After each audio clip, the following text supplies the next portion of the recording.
Tonight it finally feels TNA have realised they have a pay-per-view coming. Yes, we had the Bound for Glory series that determined the main event, but still, it didn't feel like TNA knew they had one of their limited big pay-per-views coming. But tonight, we got that. We got the concentration, build, and matches. Like in the opener, we add a new concept to the main event. We have AJ Styles, who's only fighting for the championship. The championship's the only thing going now, and Buddy Ray is fighting AJ to end the AJ chance, and so AJ could be gone for good.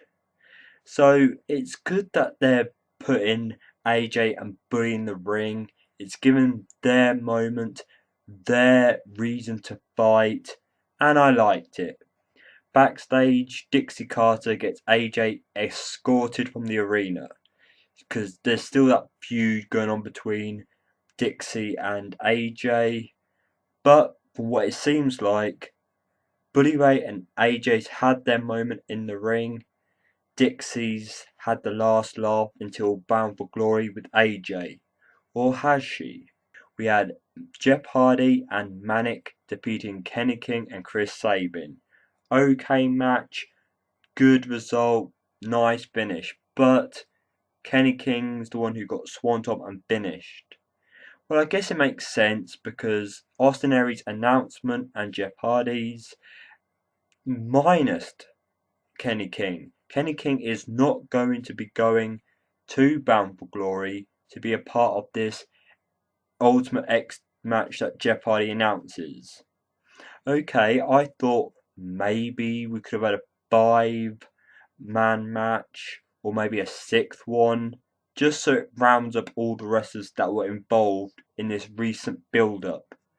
But no, we're only getting Jeff Hardy versus Manic versus Chris Sabin versus Austin Aries going in for Bound for Glory. So why bring back Kenny King then? Are you ignoring that he was a part of the build? Are you just returning him just to be a wrestler who gets pinned in these matches just so the other wrestlers who are going into Bound for Glory don't look weak or have to do the job? Either way, poor Kenny King. But at least we've got the Ultimate X match to look forward to. Thanks TNA for bringing back something that made your company the spotlight feature. Even though Jeff Hardy and Austin Aries were in the main event, were in the tag team, and now they're in the X Division. Third time in one night, we have another match made for Bound for Glory. After Magnus did two good eliminations to Kazarian and Daniels, he loses his match to Bobby Roode. But forget about that. It was nice how they did that, continuing their little storyline, their little feud. But now moving on to Magnus, who feels disappointed himself.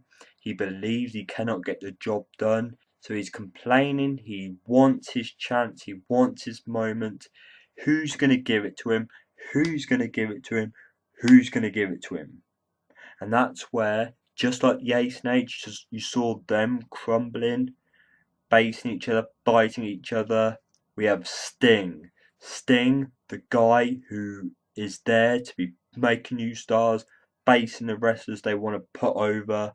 Sting says that he will go against Magnus at Bound for Glory. But the sad thing is, that announcement didn't really get the best reaction, if any reaction. So quite disappointed, but at the same time, it was another match made. Sting wrestling against Magnus.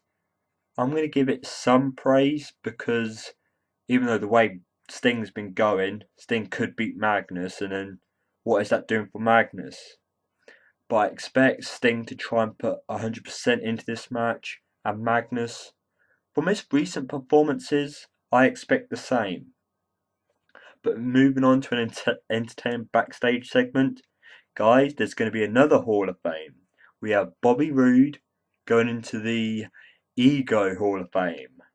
And Bobby Roode was so excited for this. So people, wear your black ties for next week because it's going to be a celebration. Velvet Sky vs Test did not actually go through because instead we have Lady Ciampa come out and just do a dominant attack, screaming her head off, bow down to me, and I really didn't think that was necessary. The attack, yes, just come in, dominate, leave. I didn't really think she needs to scream her head off, get everyone to bow down to her, because when she started screaming, I will admit I started to bow, because we need someone surprisingly like that, a dominant knockout just to come in and clear house. Because this, if she gets booked correctly, is going to make a future face look brilliant, look great, look spectacular, look strong. So, are we going to have at Bound for Glory a triple threat knockouts match, a number one contender, or a fatal four way if they want to throw in the champion into it? I don't know, but this may have set up something to look forward to in the knockouts division. And yes, we still need more knockouts to come in, but right now, I feel that this could be something good if booked correctly. And thanks to AJ Styles doing Bully Ray's job in the opener, we get the main event match. Bully Ray, the World Heavyweight Champion, taking on the killer Samoa Joe. And this match, if it wasn't so shortened, I think this would be a good main event. Bully Ray ends up losing to Samoa Joe after the referee notices Bully Ray about to chain down Samoa Joe. And okay, Samoa Joe almost gets put pile drivered onto concrete floor, only for AJ to come out and make the rescue before clearing off into the audience. Okay, so AJ Styles came back from being escorted out the arena to attack Bully Ray. Thank you, TNA. We needed, or we should have had something along this line where AJ Styles and Bully Ray have more time together, more attack, more emotion, more feeling. And by AJ Styles doing that, yes, it's giving AJ the full face heat by taking out the guy, the World Heavyweight Champion, the heel Buddy Ray, and I thought that was nicely done. I really did. Yes, I would have liked to see Buddy Ray vs Samoa Joe gone on longer, but for what AJ Styles did, it gave us what we needed going into Bound for Glory. I don't know where the time went in this TNA Impact show. The main event could have done with more time. The main event segment, I think it was nice, short and sweet, got to the point, which was Hogan and Dixie were in the ring. Hogan was thanking Dixie for the watch, which early in the night represented the times coming. Make your choice, make your decision. Are you on the Dixie train?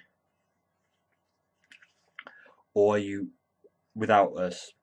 And it comes straight down to Hogan thanking Dixie, hearing all the compliments, hearing all the wise words from Dixie, but quitting. So it looks like Hogan's walked out TNA, out the arena, and that's it. And to be honest, there's Hogan's contract running out. There's two main guys in the company, Hogan and Sting, and now Dixie, who's taken quite a strong role in TNA. And so we've got three at the moment, Hogan walking out, now we're down to two, which is more than enough, especially with TNA cost cutting and all this. So if this is the end of Hogan, good, because it prevents Hogan versus Buddy Ray. Thank God. And it's left us with Sting as the possible general manager, Dixie as the boss. I think it's nicely set up. Yes, fans want to see Hogan, but to be honest, I think Hogan's done more than enough. and this should be the end. Do I personally feel it's going to be the end of Hogan? No. I think he's gonna come back and bite us all in the ass, and we're not gonna like it. And just tell me who you guys want as the general manager. We've got Hogan who could come back, Sting, this new heel Dixie, because it's just left us wondering where they're gonna take the management role next, where they're gonna take Dixie's character next. And which segment to you was bigger, the AJ and Bully, or this TNA management storyline? Share all your thoughts in the comment section below, and thank you TNA for giving us an actual pay-per-view field show. And this has been another video from me, NJ. Thank you very much for watching, and good.